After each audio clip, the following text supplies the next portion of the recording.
నమస్తే, welcome to జీవన రేఖ child care. పిల్లల ఎదుగుదల గురించి తల్లిదండ్రులు ఎంతో ఆరాటపడుతూ ఉంటారు. ముఖ్యంగా సంవత్సరం నిండిన పిల్లల్లో ఎన్నో యాక్టివిటీస్ ని వాళ్ళు గమనిస్తూ ఉంటారు. అప్పుడప్పుడే అడుగులు వేసే వారి చిన్నారులను చూసి సంబరపడిపోతూ ఉంటారు. అయితే కొంతమంది పిల్లల్లో ఏడాది వయసు నిండినా సరే యాక్టివిటీస్ సరిగ్గా ఉండవు. అసలు 1 year నిండిన పిల్లల్లో ఎలాంటి యాక్టివిటీస్ ఉండాలి? 12 నెలల తర్వాత పిల్లలు ఎలా ప్రవర్తిస్తారు? ఎలాంటి మైల్ స్టోన్స్ ని వారు అధిగమిస్తారు? ఆసక్తికరమైన ఈ టాపిక్ గురించి ఈరోజు జీవనరేఖ చైల్డ్ కేర్ లో తెలుసుకుందాం.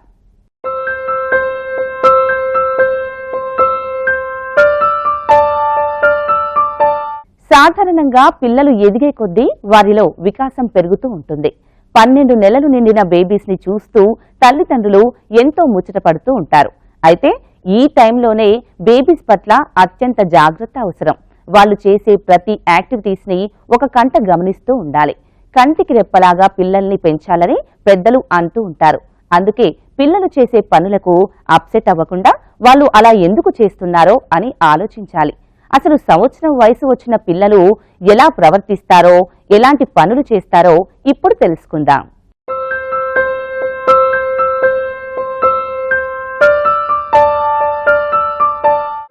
ఎనిమిది నెలల నుంచి 12 నెలల వయసు వచ్చిన బేబీస్లో గ్రోత్ను చూస్తుంటే తల్లిదండ్రులుగా మనకెంతో థ్రిల్లింగ్గా ఉంటుంది.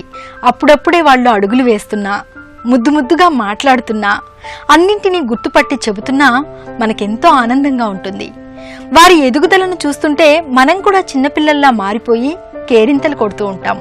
వాళ్ళు ఒక ప్లేస్ నుంచి మరో ప్లేస్కి వెళ్తున్నప్పుడు మనం వారిని ఫాలో అయిపోతూ ఉంటాం. అయితే కొంతమంది పిల్లల్లో ఇలాంటి యాక్టివిటీస్ ఏమీ కనిపించవు. అప్పుడు తల్లిదండ్రులు ఆందోళనకు గురవుతూ ఉంటారు. అందుకే బేబీస్ కదలికల్లో మార్పులు, మాట్లాడడం, జ్ఞానశక్తిని పెంపొందించుకోవడం, కొత్త వాటిని నేర్చుకోవాలని ప్రయత్నించడం, ఆరోగ్యంలో మార్పులు, ఇలా రకరకాలైన మార్పుల్ని మనం గమనిస్తూ ఉండాలి.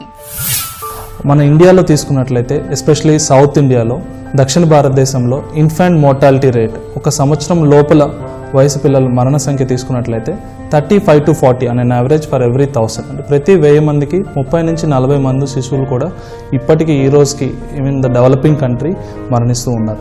సో ఈ రకంగా ఫస్ట్ బర్త్డే క్రాస్ అయినటువంటి పిల్లలు చూసుకున్నట్లయితే వీళ్ళలో చాలా వరకు వంశపారంపరంగా చూసేటువంటి వ్యాధులు కానీ, జెనెటిక్ డిసీజెస్ కానీ, అదే రకంగా చాలా క్రానిక్ డిసీజెస్ అన్నీ కూడా ఏమన్నా ఉన్నా సరే మొదటి సంవత్సరం లోపల తెలిసేటువంటి అవకాశం మనకు ఉంటుంది. సో ఈ రకంగా చూసుకున్నట్లయితే ఫస్ట్ బర్త్డే జరుపుకున్న పాపాయి కానీ బాబు కానీ హెల్దీగా ఉన్నట్లయితే, వాళ్ళ శారీరక అదేవిధంగా మానసిక ఎదుగుదల చక్కగా ఉన్నట్లయితే మిగతా లైఫ్ కూడా, ఆ పైన ఫ్యూచర్ కూడా సజావుగా జరిగే అవకాశం ఉందని మనం ఒక నిర్ధారణకు వచ్చే అవకాశం ఉంటుంది. ఇంట్లో బేబీ పారాడుతుంటే ఆ ఆనందానికి అవధులే ఉండవు. కరెక్ట్గా ఏడాది నిండే పిల్లలు బుడిబుడి అడుగులతో నడుస్తూ ఇల్లంతా తిరిగి సందడి చేస్తుంటారు. వారిని అలా చూస్తుంటే ఎక్కడ కింద పడిపోతారో అని అమాంతం వెళ్ళి మనం పట్టేసుకుంటాం. పడిపోకుండా జాగ్రత్తగా వేలు పట్టుకుని నడిపిస్తూ ఉంటాం. ఇలా వారంతట వారే అన్నింటినీ తెలుసుకునే వయసులోకి బేబీస్ అడుగు పెడతారు. ఇక డే అండ్ నైట్ కూడా అదే నేర్చుకుంటూ ఉంటారు. ముఖ్యంగా బేబీస్ కదలికల్లో ఎక్కువగా ఏ మార్పులైతే వస్తున్నాయో వాటన్నింటినీ మనం ప్రతిరోజు గమనిస్తూ ఉండాలి. అంతేకాదు వారి జ్ఞానశక్తిని పెంపొందించేలా ఎలా నడుచుకుంటున్నారు, ఇంట్లో బయట పిల్లలు దేనిని అబ్జర్వ్ చేస్తున్నారో కూడా మనం చూస్తూ ఉండాలి. 12 మాసాలు నిండినటువంటి శిశువుల్లో మనం స్పీచ్ మైల్ స్టోన్స్, వాళ్ళ కమ్యూనికేషన్ మైల్ స్టోన్స్ చూసుకున్నట్లయితే ఫస్ట్ లాంగ్వేజ్ అంటే 8 months, 8 మాసాలు, 9 months, 8-9 మాసాల మధ్యలో వాళ్ళు 2 అక్షరాల పదాలు తాత, అమ్మ, నాన్న అని ఇట్లా 2 అక్షరాల పదాలు చెప్పడం మొదటగా వాళ్ళు మనం 8 to 9 months టైంలో చూడొచ్చు. అదే లాంగ్వేజ్ 1 సంవత్సరం వచ్చేసరికి వాళ్ళ నెంబర్ ఆఫ్ వొకాబులరీ అంటే వాళ్ళు ఉపయోగించగలిగే పదాలు ఎక్కువ అవుతూ వస్తాయి. అంటే వాళ్ళు రోజువారీ చూసేటువంటి ఆబ్జెక్ట్స్, పెన్ కానీ, లేదా ఫ్యాన్, లేదా ఒక టాయ్ పేరు టెడ్డీ బేర్ కానీ, టేబుల్, స్పూన్, ఇట్లాంటి రోజువారీ చూసేటువంటి వాళ్ళు వాడేటువంటి టాయ్స్ వస్తువుల పేరును కూడా వాళ్ళు పలకడానికి ప్రయత్నం చేస్తూ ఉంటారు. అదే రకంగా మిమికింగ్ అంటే మనం చెప్పినటువంటి పదాలని తిరిగి వాళ్ళు రిపీట్ చేయటము చాలా చక్కగా మనము 1 సంవత్సరం నిండిన పిల్లల్లో చూడొచ్చు. దాదాపుగా ఒక 5 నుంచి 10 పదాల వరకు మనం చెప్పినటువంటి పదాలని తిరిగి పిల్లలు మనకి చెప్పడం చూస్తూ ఉంటాం. చాలా మంది పిల్లలు పెరుగుతున్నారు కదా అని కొన్ని విషయాల్లో వారిని మనం నిర్లక్ష్యం చేస్తుంటాం. ఎక్కువ మంది తోటి పిల్లలతో కంపేర్ చేసుకుంటూ మా పిల్లాడు ఇంకా ఎదగట్లేదేంటి, వీడికేమీ అర్థం కావట్లేదేంటి అని వాపోతూ ఉంటారు. నిజానికి పిల్లల గ్రాస్పింగ్ పవర్ ఒక్కొక్కరిలో ఒక్కోలా ఉంటుంది. కొంతమంది పిల్లలు విషయాలను స్పీడ్గా నేర్చుకుంటే మరికొంతమంది పిల్లలు స్లోగా నేర్చుకుంటారు. అయితే ఒక్కోసారి కొంతమంది పిల్లల్లో శారీరక మానసికమైన ప్రాబ్లమ్స్ ఉండే అవకాశం ఉంటుంది. కాబట్టి తల్లిదండ్రులుగా జాగ్రత్త వహించాలి. అసలు పిల్లల్లో ఇలాంటి ప్రాబ్లమ్స్ ని ఏ వయసులో గుర్తించాలి, ఎలా గుర్తించాలో ఇప్పుడు తెలుసుకుందాం. పిల్లల ఎదుగుదల గురించి తల్లిదండ్రులు ప్రతినిత్యం ఎంతగానో ఆరాటపడుతూ ఉంటారు. మా బేబీ అందరి పిల్లల్లాగా ఎదగడం లేదని, సన్నగా ఉంటోందని బాధపడుతూ ఉంటారు. ముఖ్యంగా తిండి సరిగ్గా తినడం లేదని, ఎదుగుతుందో లేదో అని ఇలా తల్లులు ఎంతగానో ఆవేదన చెందుతూ ఉంటారు. పిల్లలు వాళ్ళ ఆకలి ప్రకారం తింటున్నా తమ ప్రేమ వల్ల తినడం లేదని, ఎదగడం లేదని తల్లులు అనుకుంటూ ఉంటారు. ఒక్కొక్కప్పుడు నిజంగానే పిల్లల ఎదుగుదల కుంటుపడొచ్చు. ఈ సమయంలోనే అత్యంత జాగ్రత్తగా ఉండాలి. ఎటువంటి హెల్త్ కాంప్లికేషన్స్ ఉన్నా వెంటనే గుర్తించాల్సి ఉంటుంది. 1 సంవత్సరం నిండినటువంటి పిల్లల్లో ఆరోగ్య సమస్యలు మనం తీసుకున్నట్లయితే టీకాలు ఇచ్చినటువంటి పిల్లలు, ఇవ్వనటువంటి పిల్లలు, అలా 2 రకాలుగా మనం డివైడ్ చేసుకోవచ్చు. టీకాలు ఇచ్చినటువంటి పిల్లలు చాలా మటుకు కూడా ఏవైతే టీకాలు మనం ఇస్తున్నామో డిప్తీరియా, టెటనస్, అదేవిధంగా మీజిల్స్, ఇటువంటి వ్యాధుల నుంచి పోలియో, ఇటువంటి వ్యాధులు లేకుండా చాలా చక్కగా వాళ్ళ శారీరక మానసిక ఎదుగుదల ఉంటూ ఉంటుంది. అలా కాకుండా వ్యాక్సినేషన్ మిస్ అయినటువంటి పిల్లలు, టీకాలు ఏది కారణం చేతనో ఇవ్వబడినటువంటి పిల్లల్లో ఆరోగ్య సమస్యలు చాలా వరకు ఈ ఇన్ఫెక్షన్స్, ఈ వ్యాక్సిన్స్ ఏవైతే వ్యాధుల్ని మనకి రానికుండా చేస్తాయో అటువంటి వ్యాధులు బారిన పడి అటువంటి వ్యాధులు సోకే అవకాశం చాలా ఎక్కువగా ఉంటాయి. అదే రకంగా tuberculosis, diphtheria, chicken box, measles, ఇటువంటి వ్యాధులు చాలా ఎక్కువగా మనం టీకాలు ఇవ్వనటువంటి పిల్లలు చూడొచ్చు. మెంటల్ మైల్ స్టోన్స్ అంటే వాళ్ళు మానసిక ఎదుగుదల తీసుకున్నట్లయితే ఆన్ అన్ యావరేజ్ మనం ఇంతకు ముందుగా అనుకున్నట్లుగా అందరినీ గుర్తుపట్టడం, మన ఎవరు, పరా ఎవరు, మన ఇంట్లో వ్యక్తులు ఎవరు, స్ట్రేంజర్స్ని ఎవరు రికగ్నైజ్ చేయటం, అదే రకంగా చెప్పిన విషయాలను అర్థం చేసుకొని పాటించటం, సింపుల్ ఆర్డర్స్, ఇక్కడికి రా, అక్కడికి వెళ్ళు, కూర్చో, నిలబడి, ఇట్లా సింగిల్ ఆర్డర్స్ని చక్కగా అవగతం చేసుకొని తిరిగి చేయటము, మిమిక్ చేయటం, మనం చెప్పినటువంటి విషయాల్ని తిరిగి చెప్పటము, ఇలాంటివి లేకుండా ఉన్నట్లయితే వాళ్ళ మానసిక ఎదుగుదల తప్పకుండా తక్కువగా ఉందనేటువంటిది పేరెంట్స్ అర్థం చేసుకుని పీడియాట్రిషియన్స్ కానీ వాళ్ళ చిల్డ్రన్ స్పెషలిస్ట్ ఒపీనియన్ కానీ తీసుకోవాల్సిన అవసరం ఎంతైనా ఉంది. చాలా మంది మదర్స్ కి వాళ్ళ బాబుకి ఏడాది నిండుతుంటే అనేక అనుమానాలు వస్తుంటాయి. ముఖ్యంగా బాబు శరీర బరువు, హైట్ విషయంలో అనుమానాలు తలెత్తుతూ ఉంటాయి. ఈ విషయంలో డాక్టర్స్ ని కలిసినప్పుడల్లా మా బాబు బరువు పెరగటం లేదని, సరిగ్గా తినటం లేదని కంప్లైంట్ చేస్తూ ఉంటారు. ఇలాంటి తల్లిదండ్రులు అసలు వాళ్ళ బేబీస్ పట్ల ఎలాంటి జాగ్రత్తలు తీసుకోవాలి, ఏ సమయాల్లో డాక్టర్స్ ని కలుసుకోవాలి, బేబీలో ఎలాంటి గ్రోత్ ని గమనించాలో ఇప్పుడు తెలుసుకుందాం.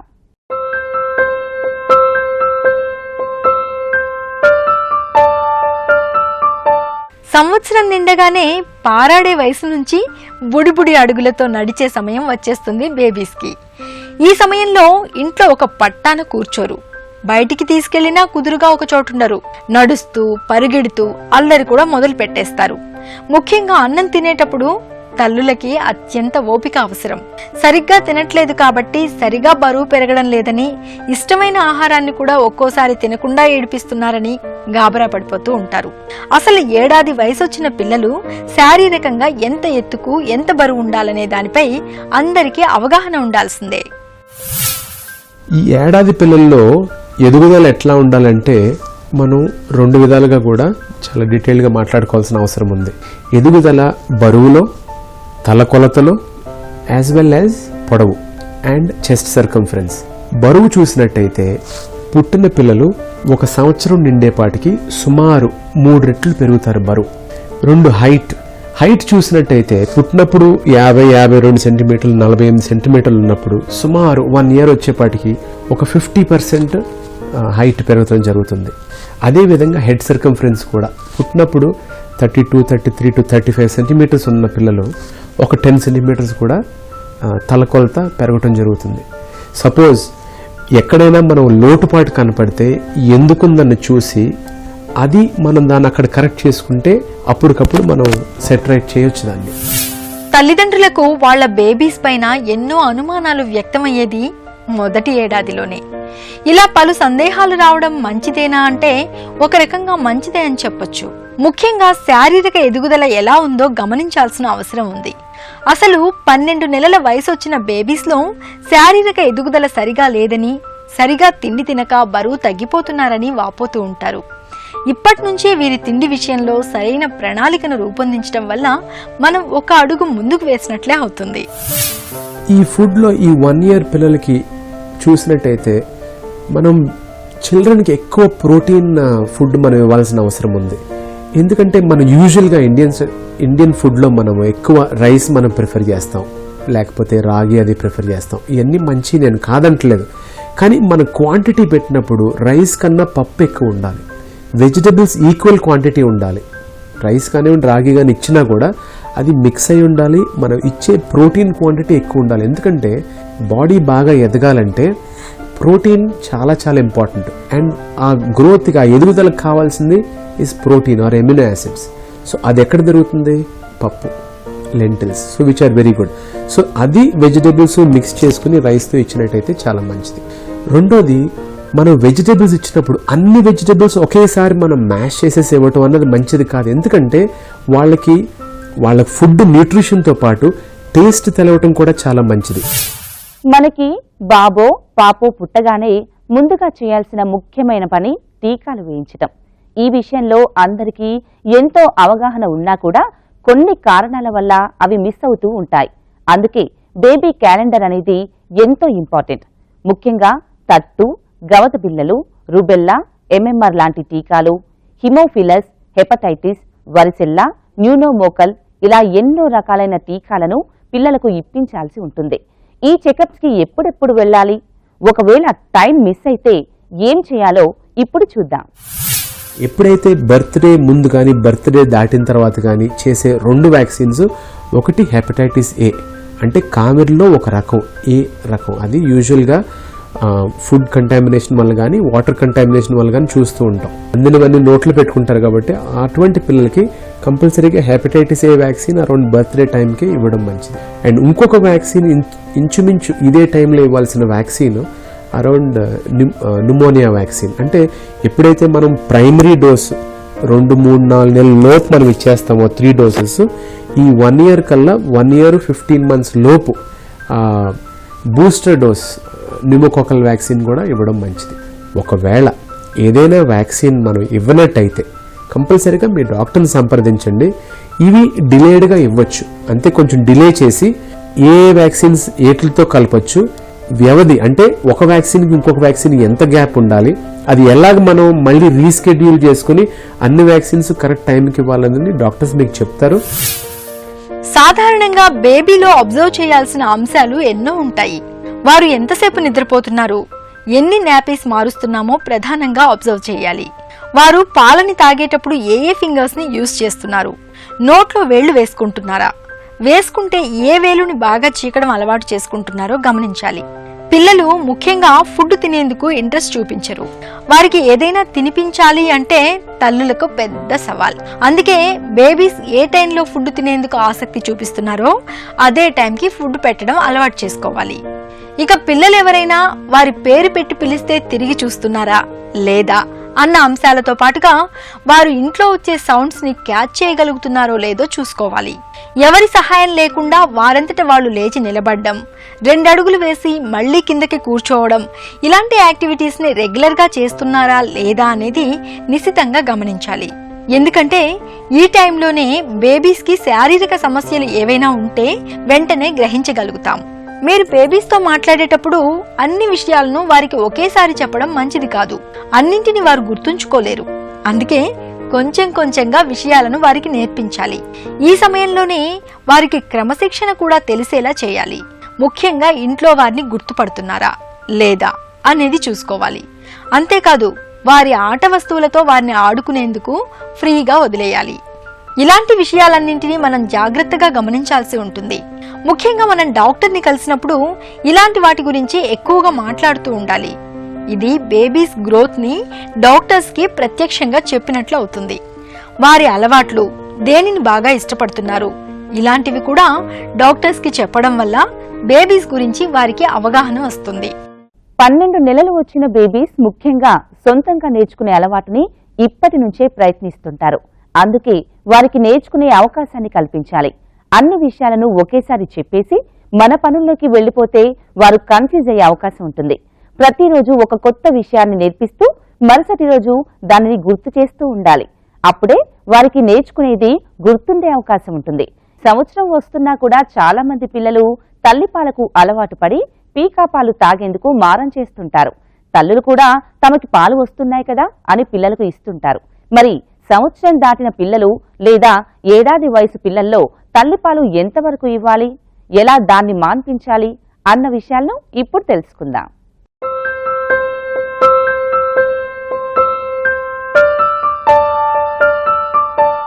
చాలా మంది పిల్లలు వయసు పెరుగుతున్నా కూడా తల్లిపాలు తాగుతూనే ఉంటారు.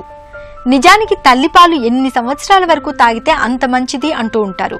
కానీ పాలు సరిగ్గా రాని తల్లులు మాత్రం ఏడాది నిండిన పిల్లలకు ఆహారాన్ని ఇస్తూ తల్లిపాలను మాన్పించడమే ఉత్తమమైనది. దీనికి వారి కుటుంబ అలవాట్లను దృష్టిలో ఉంచుకుని చేయడం ఉత్తమం. బిడ్డ పెరిగే కొద్దీ తల్లిపాల ఆహారం అనేది సరిపోకపోవచ్చు. పైగా తల్లిపాలు తాగిన తర్వాత బిడ్డ ఆహారంపై అనాసక్తిని చూపిస్తాడు. దీనికి తోడు ముఖ్యంగా తల్లులు తమ బిడ్డలపై ప్రత్యేకమైన శ్రద్ధని చూపించాల్సిన అవసరం కూడా ఉంది. ఈ అమెరికన్ అకాడమీ ఆఫ్ పీడియాట్రిక్స్ కానీ ఇండియన్ అకాడమీ ఆఫ్ పీడియాట్రిక్స్ కానీ చెప్పేది ఏంటంటే సైంటిఫిక్గా 2 సంవత్సరం నిండే వరకు ఇవ్వచ్చు. ఎప్పటి వరకు ఇస్తే మంచిది అంటే 1 సంవత్సరం నిండే వరకు అన్నా ఇస్తే మంచిది. అండ్ పైన వేరే పాలు, మామూలుగా పాలు, బయట పాలు పట్టడం సంవత్సరం తర్వాత స్టార్ట్ చేయొచ్చు. వాళ్ళు చాలా కీన్గా ఉంటే బ్రెస్ట్ ఫీడింగ్ గురించి ఐడియల్గా చేద్దామని అనుకుంటే 2వ సంవత్సరం నిండే వరకు ఇవ్వచ్చు. అండ్ మాన్పించాలి సంవత్సరం తర్వాత అని అనుకున్నప్పుడు మాన్పించేసి మామూలుగా బయట పాలు, ప్యాకెట్ పాలు, ఏ పాలైనా ఒకటే, ఈ పాలు బెటర్ ఆ పాలు బెటర్ అని ఏం లేదు. అండ్ సంవత్సరం తర్వాత ఫార్ములాస్ వాడాల్సిన అవసరం లేదు. అండ్ అయితే ఎందుకని పాలు మాన్పించవచ్చు, పాలకు అంత సిగ్నిఫికెన్స్ ఉండదు అని అంటే, సంవత్సరం దాటాక 2nd ఇయర్ నిండిపోయే టైంకి మనకి పాలు డైజెస్ట్ చేసుకునే కేపబిలిటీ తగ్గిపోతుంది, ఆల్మోస్ట్ అసలు ఉండదు. అయితే కాల్షియం కోసం సమ్ అమౌంట్ ఆఫ్ మిల్క్ తీసుకుంటే మంచిది. బట్ పాలు తాగని పిల్లల్ని బలవంతాన పాలు తాగించాల్సిన అవసరం లేదు. ఆ ప్లేస్లో 2 cups ఆఫ్ కర్డ్ అండ్ ఆకుకూరలు అవి తిన్నా కూడా కాల్షియం వస్తుంది. చాలా మంది పిల్లలకు తల్లులు ఒక నిర్దిష్టమైన టైం టేబుల్ని తయారు చేయరు. అది చాలా తప్పు. మీ బేబీస్కి ఒక ప్రణాళికను మీరే తయారు చేయాలి. బాగా అబ్జర్వ్ చేసి ఏ సమయంలో తినడానికి ఆసక్తిని చూపిస్తున్నాడో ఆ సమయంలో ఆహారాన్ని అందించాలి. పాలు తాగేందుకు ఎప్పుడు ఇష్టపడుతున్నాడో గమనించాల్సిన ఆవశ్యకత ఎంతైనా ఉంది. ఎందుకంటే ఈ వయసు పిల్లలకు పాలే ప్రధానమైన ఆహారం. అది పోత పాలైనా డబ్బా పాలైనా సరే, వారి డే షెడ్యూల్ని ప్రిపేర్ చేసుకుని ఫాలో అవుతూ ఉండాలి. ఫుడ్ గురించి ఏంటంటే, ఫుడ్ 6 months నిండినప్పటి నుంచి ఇంట్రడ్యూస్ చేసి వేరే వేరే టెక్స్చర్స్, వేరే ఫుడ్ గ్రాడ్యువల్గా ఇంట్రడ్యూస్ చేసుకుంటే దాన్ని వీనింగ్ అంటాం. వీనింగ్ అంటే టు మూవ్ అవే ఫ్రమ్ అని, దేని నుంచి, పాల నుంచి. అండ్ ఫ్యూచర్ మనం తినబోయే ఫుడ్కి దగ్గర అవడానికి ట్రై చేయాలి. సో సంవత్సరం నిండేటప్పటికి ఫ్యామిలీలో తింటున్న ఫుడ్ ఆల్మోస్ట్ తింటూ ఉండాలి. 2 సంవత్సరాలు నిండేటప్పటికి ఫ్యామిలీలో ఏ ఫుడ్ అయితే తింటారో ఐడియల్ డయట్, ఆ డయట్ కంప్లీట్గా అలానే చైల్డ్ కూడా తింటూ ఉండాలి వాళ్ళతో పాటు కలిసి. ఇది వీనింగ్.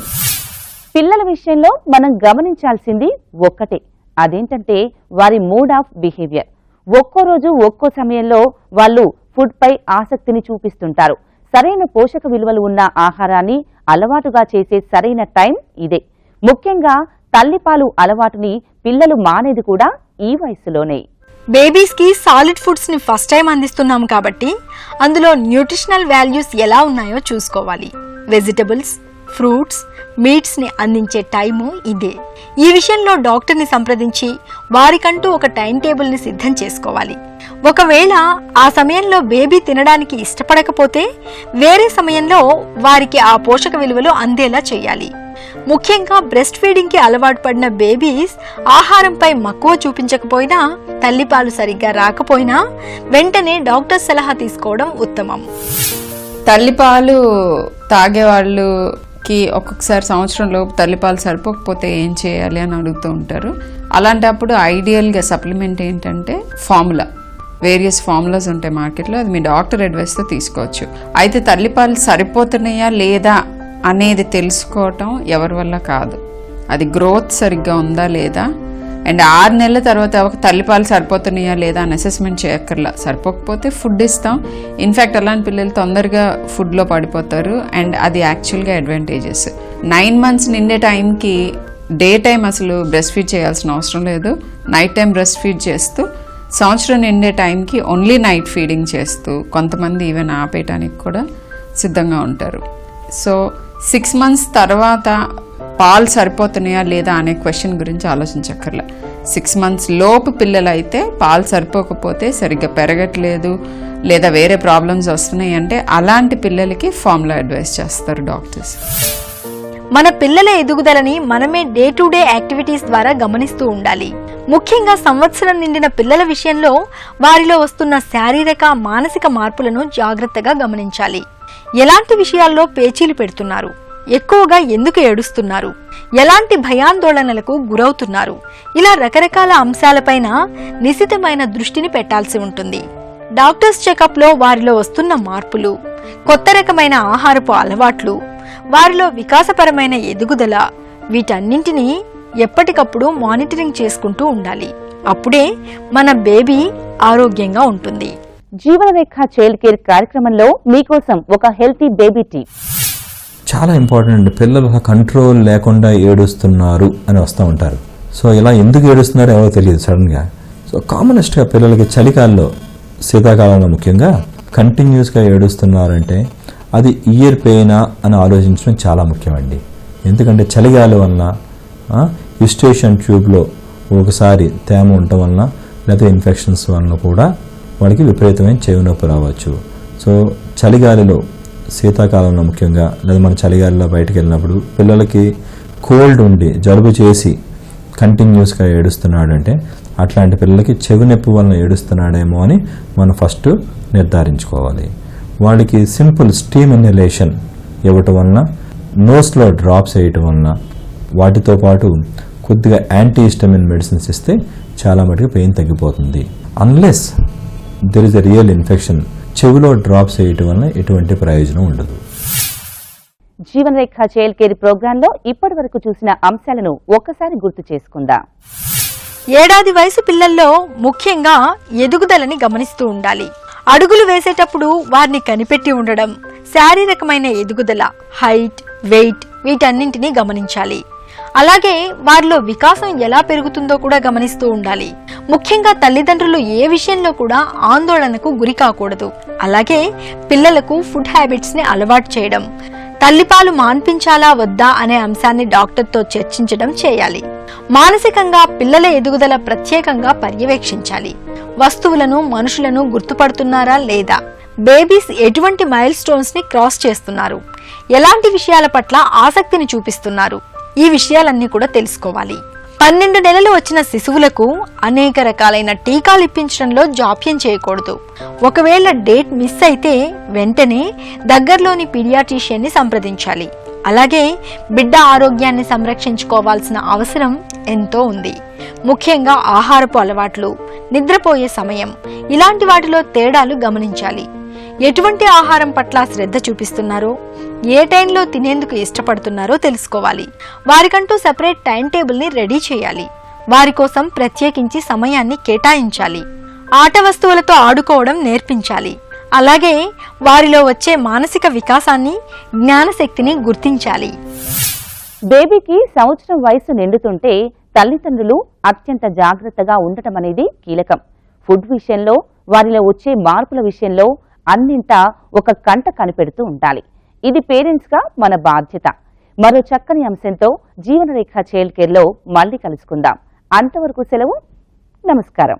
జీవనరేఖ చైల్డ్ కేర్ కార్యక్రమాన్ని మీరు www.youtube.com/ETV Life Indiaలో చూడొచ్చు. మరియు www.facebook.com/ETV Life India, అలాగే www.twitter.com/ETV Life Indiaలో ఫాలో చేయొచ్చు.